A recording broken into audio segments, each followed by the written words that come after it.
Security Force ke apunba kangbu amana KAKCHING District ke manung chanba wapgai natekhong turen mai area da thiba humbagi thabak chathabada nongmai bom yauna khutsukulai kaya fagat pangamkhre haire police gi fangba pawgi matungina ngasi ayuk pung mari taba aduaida KAKCHING District ke SPTH Bikramjit ki meeting makhada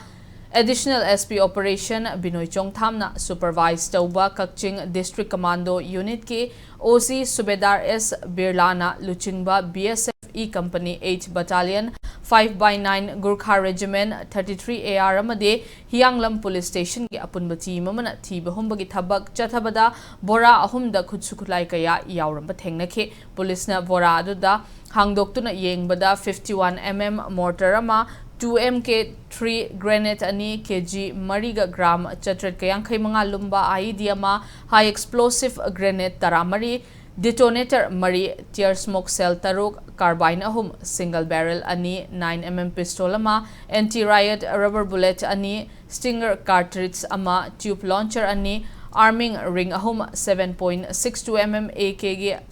life round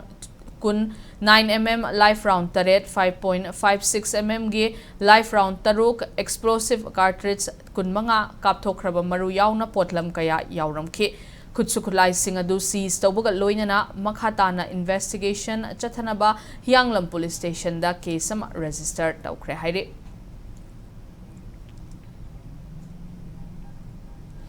State asige ching amasung tampaki tongan ba district singda security force singna thiba humbagi thabak chathabada khutsukulai kaya fagat pangamle police gi fangba pawgi matungina Manipur police amasung Assam Rifles ke apunba kangbu amana Churchanpur district ke Khengmol hill area da thiba humbagi thabak chathabada improvised mortar cell tarahumdoi improvised heavy mortar manga tear gas ganama magazine yauba country made 9mm pistol ama 12 bore single barrel gi nongmai manga amasong nongmai maru khara fagat pangamkhi